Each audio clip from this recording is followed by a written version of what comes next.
Vamos abrir as nossas Bíblias em Lucas capítulo 19, versículos 28 a 40. Assim diz a palavra do Senhor. E tendo dito isto, ele prosseguiu adiante, subindo para Jerusalém. E aconteceu que, chegando ele perto de Betfagé e de Betânia, ao monte chamado Monte das Oliveiras, ele enviou 2 dos seus discípulos, dizendo: Ide à aldeia que está defronte de vós, e aí, ao entrardes, achareis amarrado um jumentinho em que nenhum homem jamais montou. Soltai-o e trazei-o. E se algum homem vos perguntar, por que o soltais? Assim lhe direis, porque o Senhor precisa dele. E indo, os que haviam sido enviados acharam como ele lhes havia dito. E soltando o jumentinho, seus donos lhe disseram: Por que soltais o jumentinho? E eles disseram: O Senhor precisa dele. E trouxeram-no a Jesus, e lançando suas vestimentas no jumentinho, eles puseram Jesus em cima. E enquanto ele ia, eles estendiam no caminho as suas vestes. E quando ele já chegava perto da descida do Monte das Oliveiras, toda a multidão dos discípulos, regozijando-se, começou a dar louvores a Deus em alta voz, por todas as poderosas obras que eles tinham visto.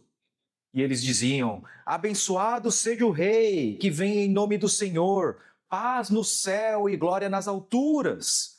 E alguns dos fariseus, do meio da multidão, disseram-lhe: Mestre, repreende os teus discípulos.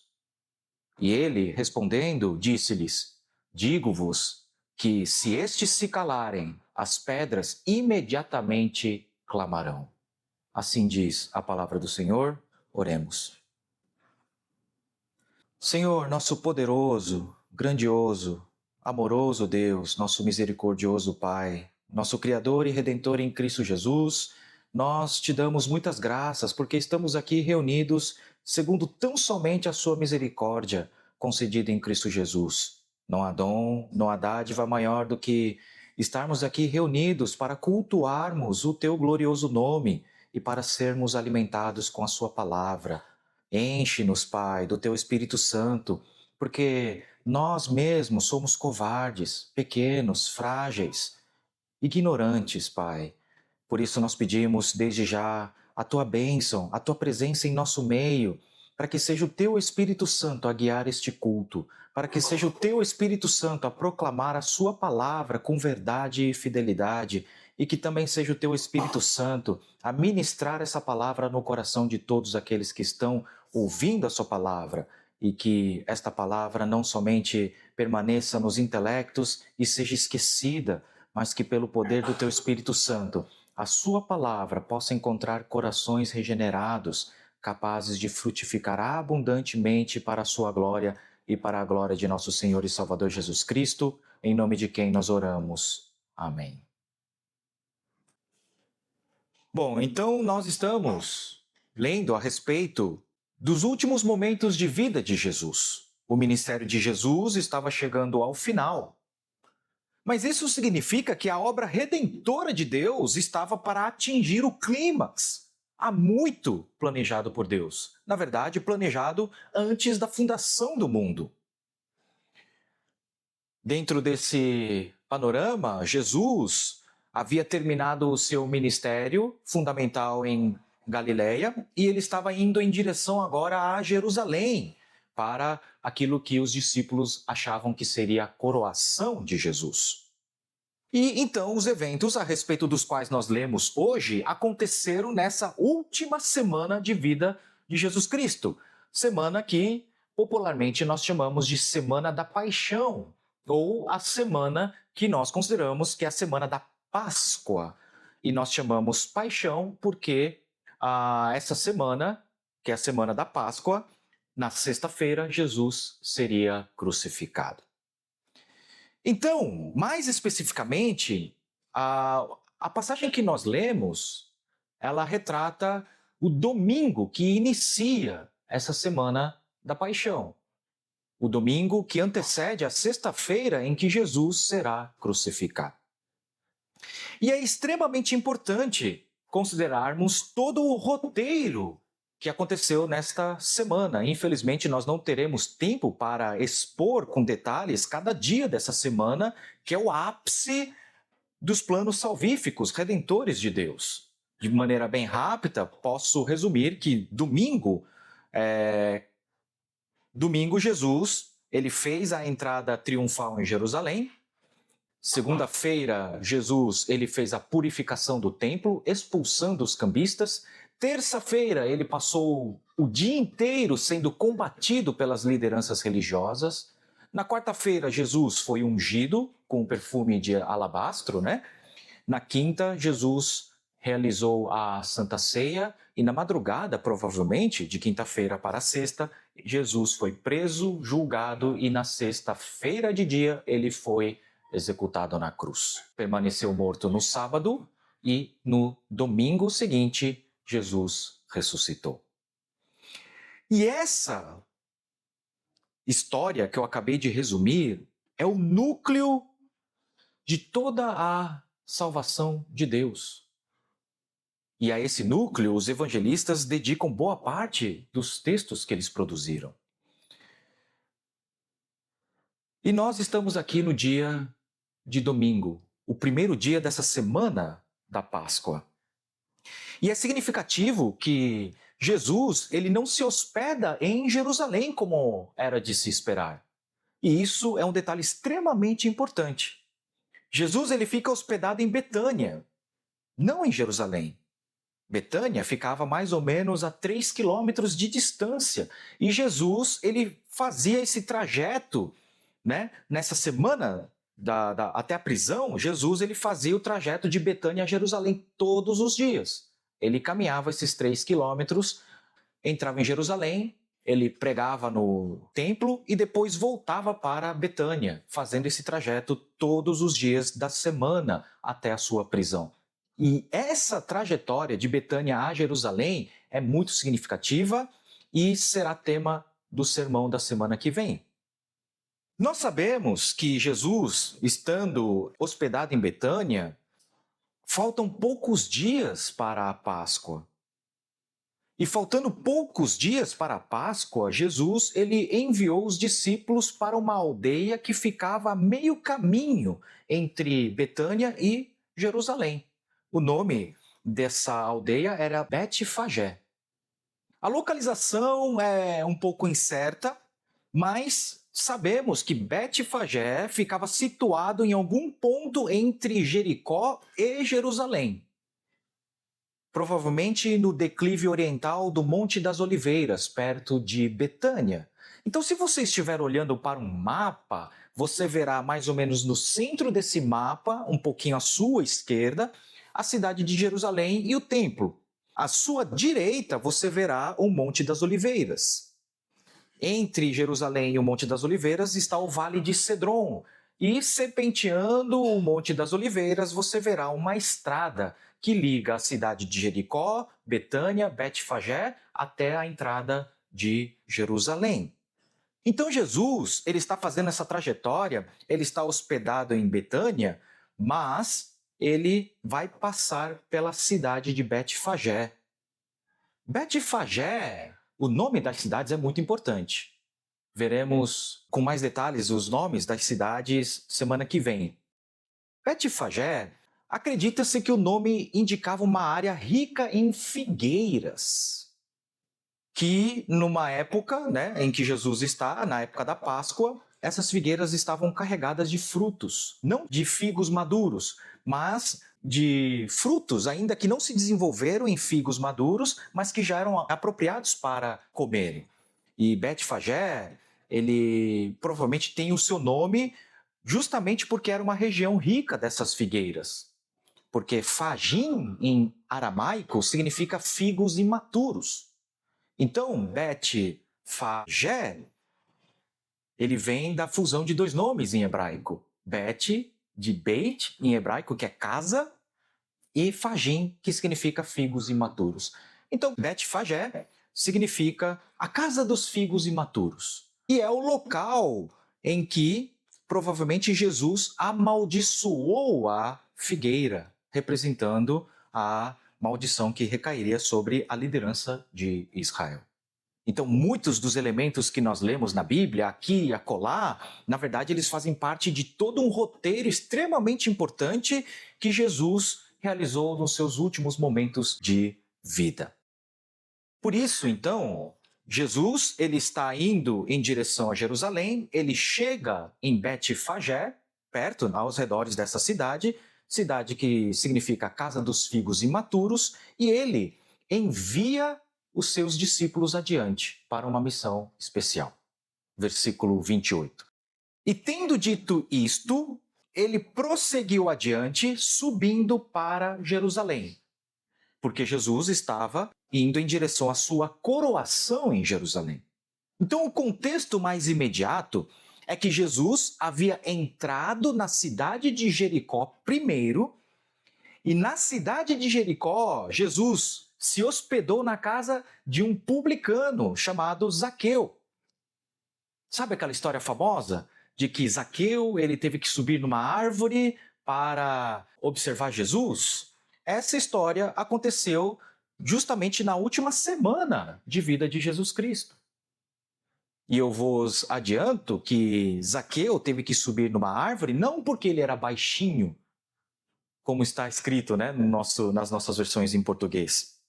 Zaqueu queria ver Jesus, ele estava à procura de Jesus, mas ele teve que subir numa árvore. E nós concluímos da leitura do versículo 3 e 4, né, de Lucas, acho que se eu não me engano, capítulo 19, depois procurem a história de Zaqueu, nós concluímos que é porque Zaqueu era de baixa estatura. Então, como ele era baixinho, as pessoas estavam se amontoando ao redor de Jesus, então Zaqueu ele teve que subir numa árvore para ver Jesus. Mas não, provavelmente o termo em grego que foi traduzido que Zaqueu era de baixa estatura, não era de baixa estatura física, mas de baixa estatura social. Zaqueu não pôde ver Jesus porque a multidão estava desprezando Zaqueu por sua baixa estima social. Então, provavelmente Zaqueu era uma pessoa de uma altura normal, ele estava à procura de Jesus, só que a multidão estava dando cotovelada, sai daqui, você não vai passar para ver ele.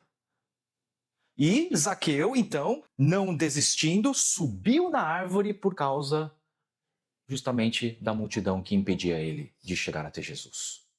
E Jesus não somente se hospedou na casa de Zaqueu, um notável e desprezado publicano, como também anunciou a salvação de Zaqueu, desafiando as autoridades. Isso foi um escândalo. Porque justamente Zaqueu, ele era desprezado pelas pessoas porque ele era um publicano. E eu não canso de lembrá-los que publicanos eram israelitas em colaboração com o Império Romano na cobrança dos impostos. Eles extorquiam o povo cobrando mais do que era exigido pelos romanos e eles enriqueciam ficando com um excedente. Então Zaqueu era uma pessoa de estatura normal e Zaqueu era uma pessoa rica, mas ele era odiado pelo povo. Por isso o comentário de Lucas, ele era de baixa estatura social, desprezado, porque ele havia enriquecido explorando os seus próprios irmãos em conluio com o famigerado Império Romano. E Jesus se hospedou na casa desse homem e ainda proclamou a salvação de Zaqueu e ainda disse que a razão da sua vinda era justamente para buscar perdidos, como o próprio Zaqueu.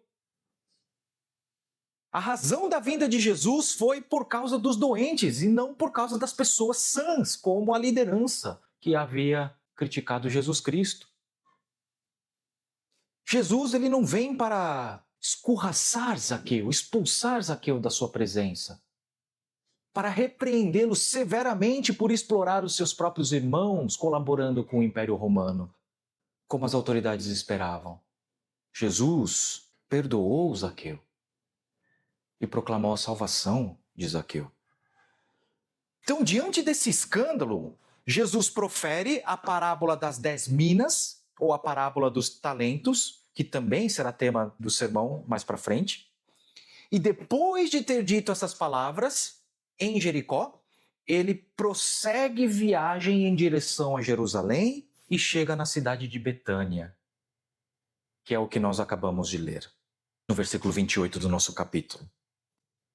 E então, versículo 29, aconteceu que chegando ele perto de Betfagé e de Betânia, ao monte chamado Monte das Oliveiras, ele enviou 2 dos seus discípulos, dizendo: Ide à aldeia que está defronte de vós, e aí, ao entrardes, achareis amarrado um jumentinho em que nenhum homem jamais montou. Soltai-o e trazei-o. E se algum homem vos perguntar, por que o soltais? Assim lhe direis, porque o Senhor precisa dele. Então, saindo de Jericó, tendo sido hospedado na casa de Zaqueu, proclamada a salvação de Zaqueu, Jesus prossegue viagem em direção a Jerusalém, chega na cidade de Betfagé e de Betânia. Lá ele envia os seus discípulos para que tragam um jumentinho que nunca havia sido montado por homem algum. E isso não é uma informação aleatória. Isso aconteceu para que se cumprisse o que fora profetizado por Zacarias. Abram em Zacarias, capítulo 9, versículo 9. Assim diz a palavra do Senhor: Regozija-te muito, ó filha de Sião. Aclama, ó filha de Jerusalém. Eis que o teu rei virá a ti. Ele é justo e tem a salvação, humilde e montado sobre um jumento, e sobre um jumentinho, filho de jumenta. E essa passagem de Zacarias é carregada de esperança. Porque ela promete, porque Deus promete, por meio desse profeta, Zacarias, que Deus enviaria um rei. Zacarias profetizou a vinda de um rei de Israel, e a sua vinda significaria o juízo sobre todos os opressores de Israel, sobre todos os opressores do povo de Deus. E ele traria a justiça e a salvação. Ele seria humilde. E como nós poderíamos saber que esse rei finalmente chegou? Como nós poderíamos saber que o rei prometido por Deus, que traria a salvação, a libertação dos nossos opressores, finalmente chegou? Um dos sinais, ele viria montado sobre um jumentinho.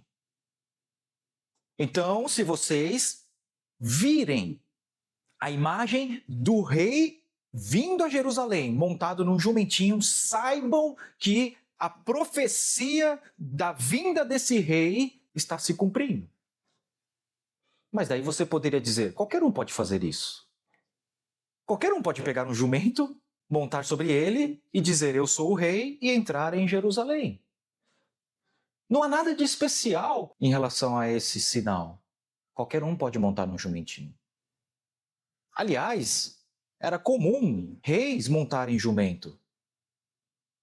Mas nós não podemos esquecer que estamos diante da última semana de vida de Jesus Cristo.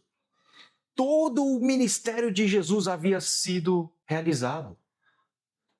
Antes desse evento, da entrada de Jesus montando o jumentinho, Jesus havia curado cegos, curado mudos, curado pessoas com mãos ressequidas, expulsado demônios. O leitor de Marcos, por exemplo, sabe que Jesus andou sobre as águas, algo que somente Deus faz. Jesus já havia ensinado nas sinagogas, andando por todas as regiões da Galileia, proclamando o evangelho, proclamando a vinda do reino de Deus com autoridade acima de todas as tradições humanas. Jesus havia declarado o perdão, algo que somente Deus pode fazer, feito paralíticos, coxos andarem. Jesus, bem próximo dessa última semana, havia ressuscitado Lázaro dos mortos, que já estava morto, já há mais de 3 dias, há 4 dias, já estava fedendo. Então, tendo sido comprovada a identidade de forma inequívoca de quem Jesus Cristo é, ele tem que ser esse rei, vem esse sinal somado de entrar em Jerusalém montado num jumento. Para deixar, sem dúvida, claro que Jesus é esse rei prometido por Deus. Por isso que essa passagem é carregada de esperança a respeito desse rei prometido. Porque Zacarias profetizou a vinda do rei de Israel, e a sua vinda significaria o juízo sobre todos os opressores de Israel. Então imaginem as expectativas do povo. Finalmente esse rei havia chegado, e ele está indo em direção a Jerusalém para ser coroado. Nós finalmente seremos libertos de Roma.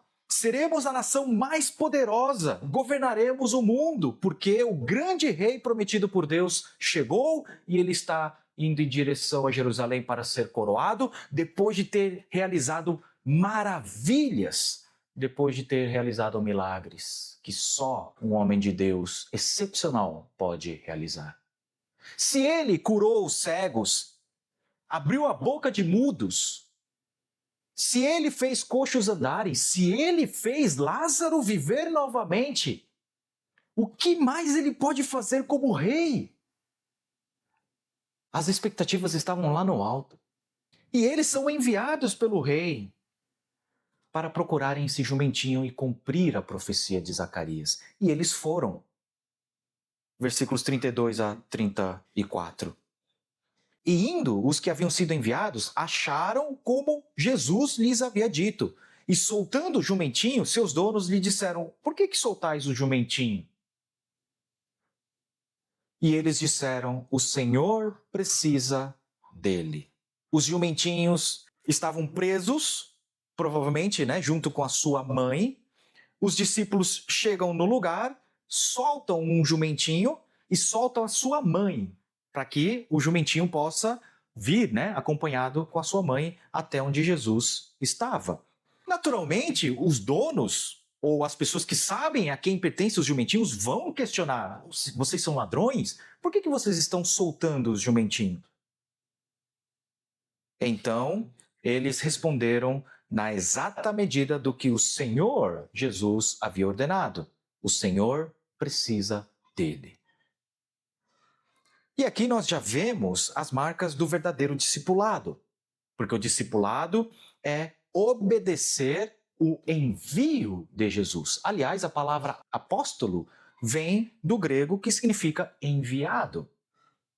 E não só eles são enviados e obedecem a esse envio, mas aquilo que eles proclamam, aquilo que eles falam, não vem de si mesmos. Eles não reinventam a roda, eles não inventam a mensagem que devem pregar, eles não emitem opinião, eles não são enviados com a sua própria palavra.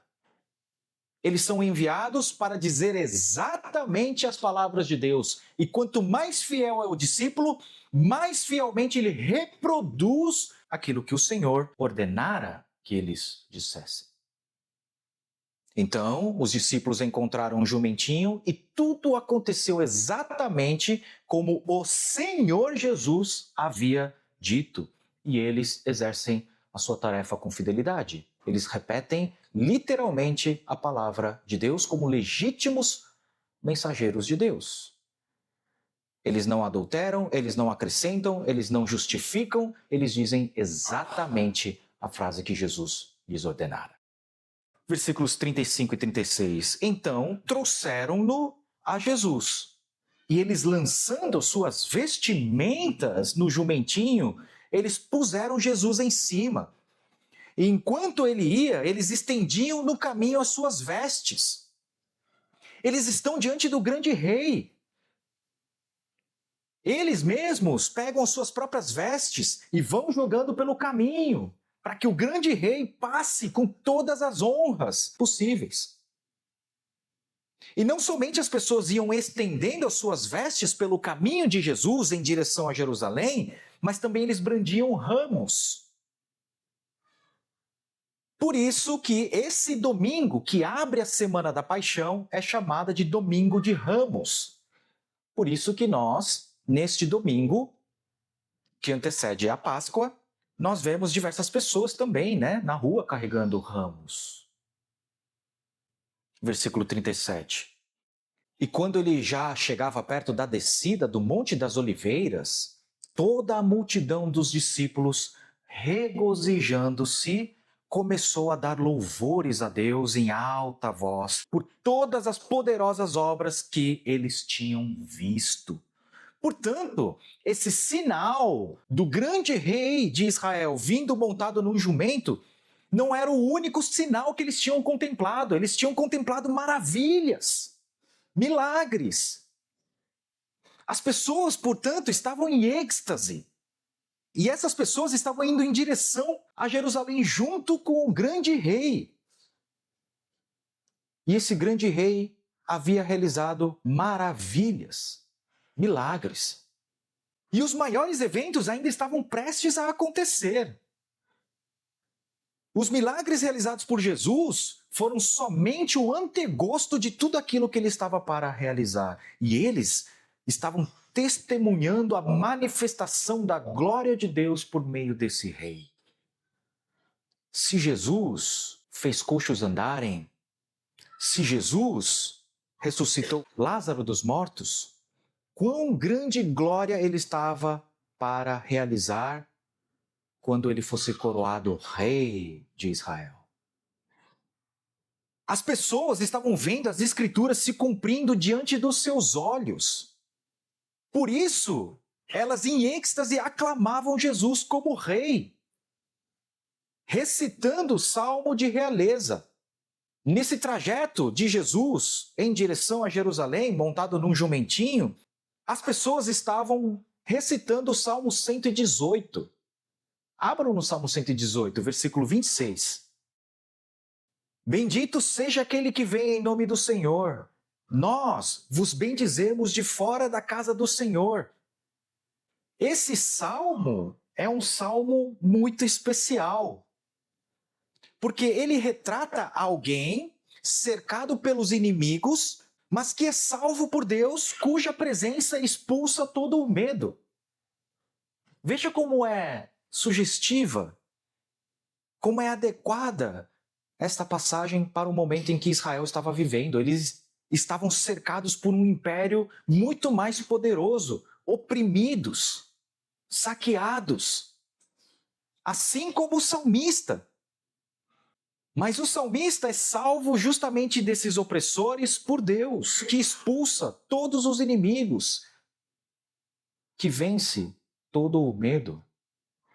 Por isso que esse Salmo 118 era entoado provavelmente na coroação de reis, sobretudo dos reis de Judá. Fazia parte da cerimônia de coroação dos reis de Judá a entoação deste salmo. Por quê? Porque as pessoas tinham esperança de que o rei entronizado finalmente traria liberdade a Israel, porque nós temos que lembrar que a partir da Assíria e da Babilônia, Israel sempre esteve sob o domínio imperial e não existia mais como uma nação independente.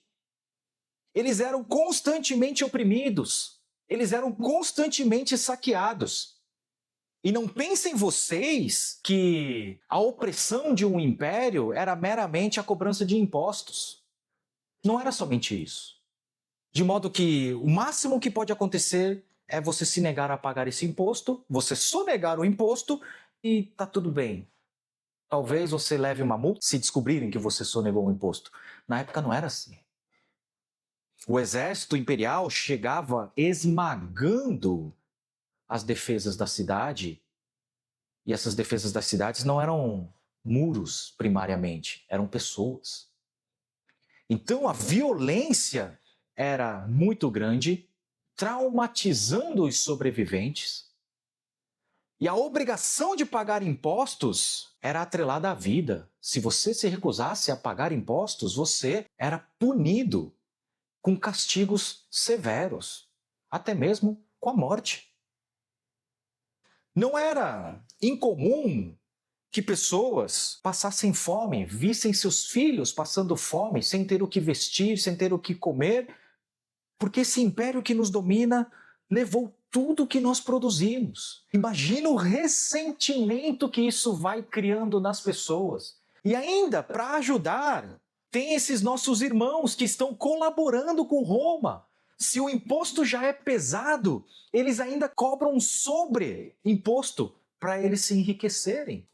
Por isso que a esperança era de libertação desse jugo, para que finalmente possamos usufruir dos nossos trabalhos, ver os nossos filhos bem alimentados, bem vestidos, que nós tenhamos liberdade. Naquela época, Israel estava sob domínio romano.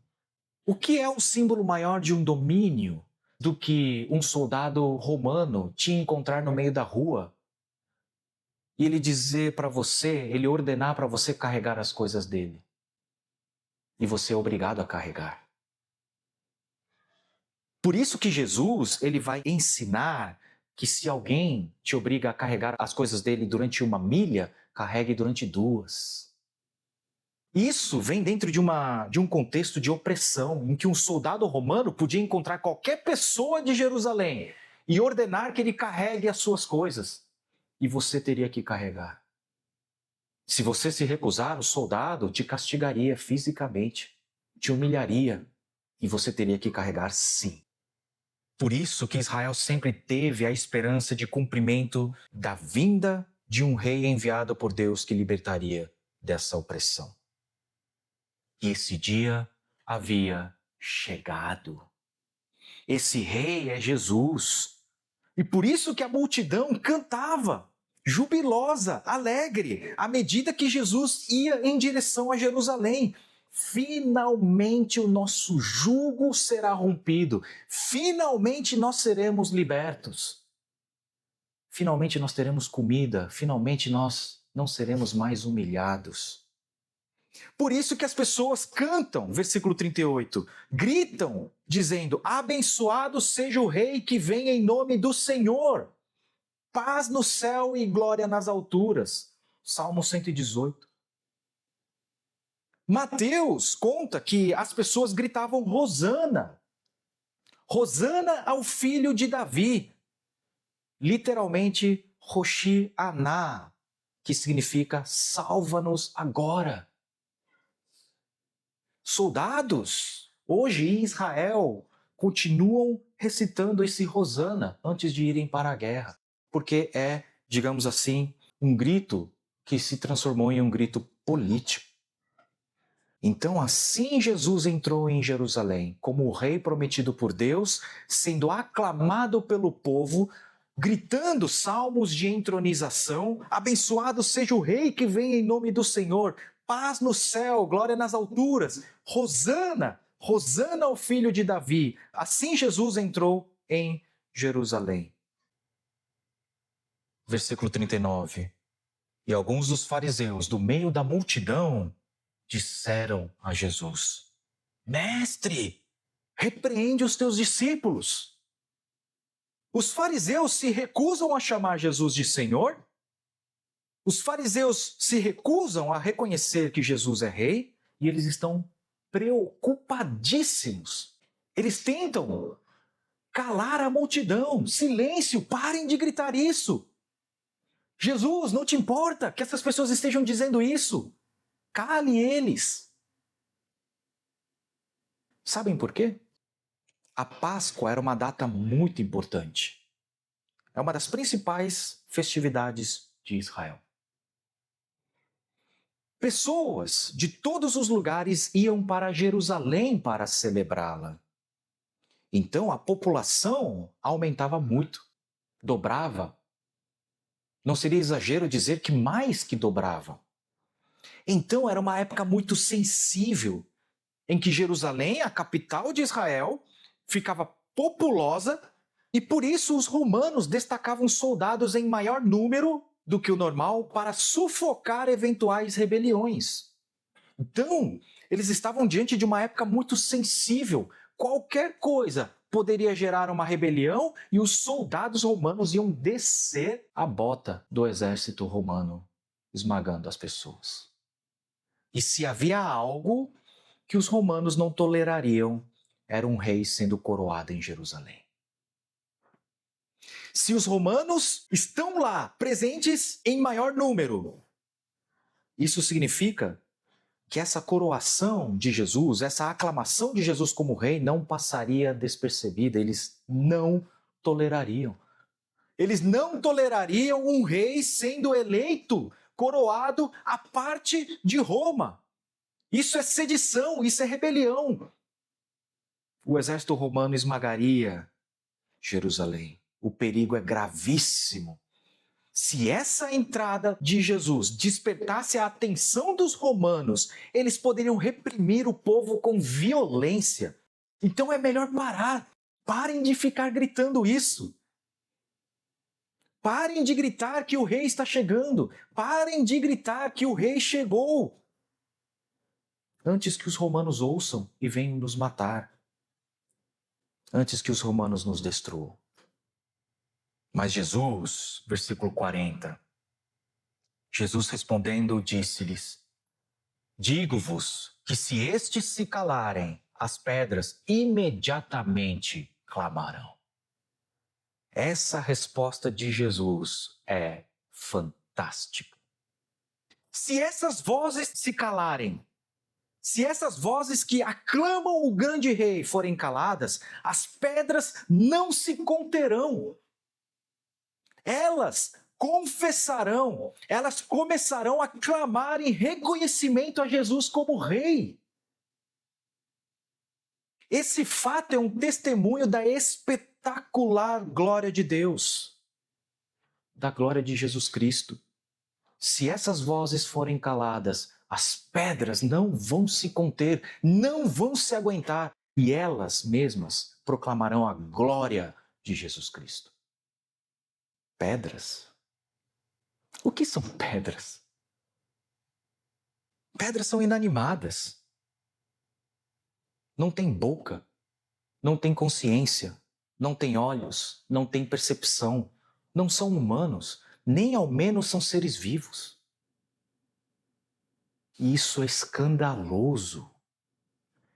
Porque a realeza de Jesus é tão espetacular e gloriosa que toda a criação, até mesmo a criação inanimada, não se contém diante dele e o reconhece como Criador, como Deus. Porque Jesus não é um rei meramente político, porque Jesus não é um rei meramente humano, ele é o rei cósmico, rei de toda a criação, e por isso ele é aclamado por toda a criação. Toda a criação o exalta, o louva. Por isso, nós não devemos considerar essa frase uma metáfora. As pessoas dizem pedras. Pedras são inanimadas. Pedras não literalmente aclamam ninguém. Pedras não falam. Pedras não louvam seres humanos. Logo, pedras não louvariam Jesus. Porque o homem se faz à medida de todas as coisas. Nós não vemos pedras aclamando ninguém. Nós não vemos pedras louvando ninguém. Nós não vemos seres humanos sendo reconhecidos por pedras. Isso é loucura. É óbvio que isso é uma metáfora. Mas o choque do que está sendo dito aqui é a literalidade da frase. A glória de Jesus é tal que até mesmo uma pedra o louva. Na verdade, todo o universo criado louva Jesus. Seja pedra, seja árvore, cada inseto, cada átomo desta criação, sejam grandes estruturas, estrelas, galáxias, tudo louva Deus. Tudo glorifica Jesus como Criador. O absurdo contraintuitivo de uma pedra aclamar Jesus como rei atesta para a singular infinitude da dignidade e do poder de Jesus. O absurdo de uma pedra não se conter caso essas vozes humanas sejam caladas e começasse a aclamar Jesus, testemunha para a singularidade de Jesus. Nós não estamos diante de um ser humano qualquer. Estamos diante do Criador de todo o universo. Mas, ao mesmo tempo, Assim como o absurdo de uma pedra aclamar Jesus está em conformidade com a singularidade e infinitude da dignidade e do poder de Jesus, ao mesmo tempo atesta a enormidade da queda do homem. Porque até mesmo uma pedra tem maior percepção de quem Jesus é do que aqueles fariseus. O endurecimento do homem por causa do pecado é tão grave que até mesmo uma pedra tem maior percepção de quem Deus é, de quem Jesus Cristo é. A incredulidade, o pecado, torna o homem algo, então, como um elemento estranho na criação, porque toda a criação, até mesmo a inanimada, louva e reconhece Jesus. Mas o homem não. O homem, morto em delitos e transgressões, não participa desse reconhecimento universal da verdadeira realeza, da divindade de Jesus, e não lhe presta louvor. O homem não reage à presença do próprio Deus, do próprio Criador de tudo em Jesus Cristo. Se uma pedra louva o seu Criador, e repito, isso não é uma metáfora, se uma pedra louva Cristo Jesus, atestando a sua infinita dignidade, poder, santidade, o não reconhecimento dessa infinita dignidade, poder, majestade e santidade de Jesus por parte das pessoas é chocante. O choque não é uma pedra aclamar o Criador, isso é natural. O horror são as pessoas não terem o mesmo reconhecimento de quem Jesus é. O absurdo não está em pedras louvarem o Criador. O absurdo está em você não reconhecer Jesus como Deus. O absurdo não está nas pedras louvarem Deus, aclamarem Jesus. O choque, o absurdo é o homem não louvar Deus, não aclamar Jesus. O maior choque, aquilo que choca todo o universo, é o homem rejeitar Jesus, traí-lo, xingá-lo, zombar dele, espancá-lo, chicoteá-lo e com crueldade o pregar na cruz. Isso é de fazer o queixo cair, não as pedras falarem. Que nome se dá para isso? Perversão? Pecado? Crime hediondo? Choque? Horror? Não há nome no universo capaz de nomear isso. Mas as pedras testemunharão contra todos. Abram em Abacuque 2, versículos 9 a 11. Assim diz a palavra do Senhor: ai daquele que cobiçar uma cobiça avarenta para a sua casa, para que ele possa estabelecer seu ninho no alto, a fim de se livrar do poder do mal.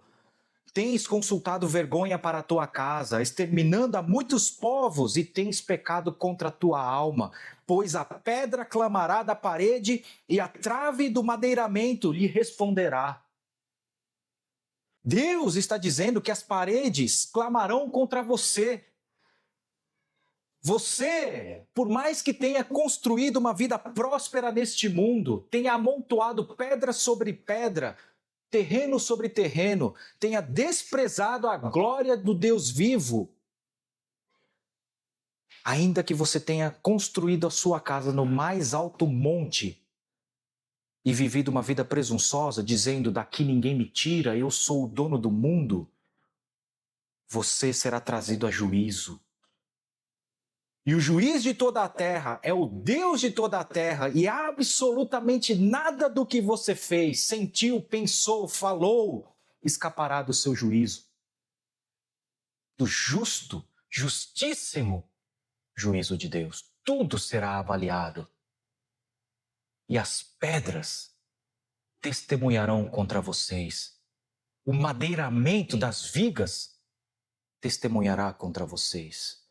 Os pecados cometidos às escuras, afinal das contas, não foram às escuras. Toda a criação testemunhará contra cada pecado que vocês cometeram.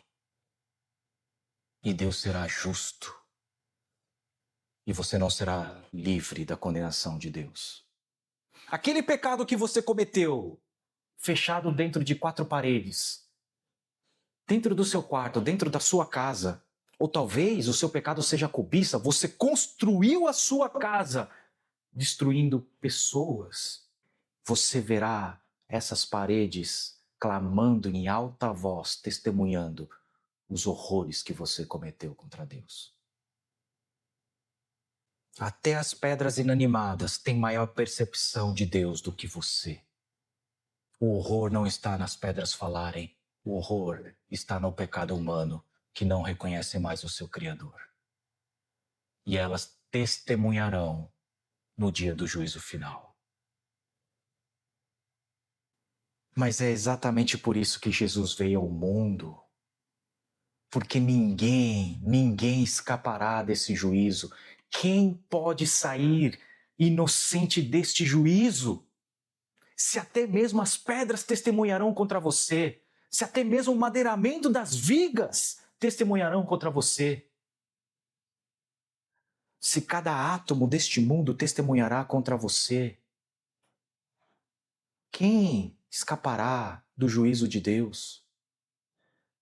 E é exatamente por isso que Jesus veio ao mundo, e a entronização de Jesus de fato aconteceu, mas de forma diferente do que todos esperavam. A entronização de Jesus foi na cruz, e graças a Deus que foi assim. E a sua coroa não foi de ouro, mas foi de espinhos, carregando a maldição em nosso lugar. Do que mais você precisa? Que notícia pode ser melhor do que esta? De que ao invés de passarmos pela vergonha cósmica de ter o universo testemunhando contra nós, a vergonha dos nossos pecados, nós nos ajuntaremos com essa criação, redimidos pelo sangue derramado na cruz. Nós nos ajuntaremos no coro que reconhece a divindade e a espetacular glória de Deus em Cristo Jesus. Tudo isso porque Jesus foi para a cruz. Justamente para vencer o pecado que arruinou o homem. Justamente para conquistar a morte e vencer o príncipe deste mundo, Satanás, e expulsar o nosso opressor. Para dar a sua vida, para que todo aquele que crer viva, e vivendo não mais sejam insensíveis à glória e à majestade de Deus, mas recebam o Espírito Santo, aclamem Jesus como Rei e louvem a Deus em Jesus Cristo, não somente hoje, mas para sempre. Foi para isso que Jesus foi para Jerusalém e morreu na cruz. Portanto, aclamem Jesus como Senhor, Rei e Salvador. Ele é o Rei prometido. Ele é a resposta de Deus para o clamor das nossas almas. Salva-nos, Deus. Ele é a resposta para o Hosana. Ele é aquele que nos liberta dos nossos mais terríveis opressores, nos libertando para louvá-la a Deus. Curvem suas cabeças, oremos. Senhor, nosso misericordioso Deus Pai, graças nós te damos por tudo aquilo que o Senhor realizou em nosso favor em Cristo Jesus. Te damos graças porque nós podemos nos ajuntar ao coro universal que aclama e reconhece Jesus como o Rei cósmico, o Rei de toda a criação, o nosso Criador. Que o Senhor possa nos guardar em mais uma semana e que o Senhor possa nos sustentar segundo a sua providência e que o Senhor nos traga de volta a semana que vem para recebermos mais da sua palavra. É isso que nós pedimos e oramos em nome de Jesus. Amém.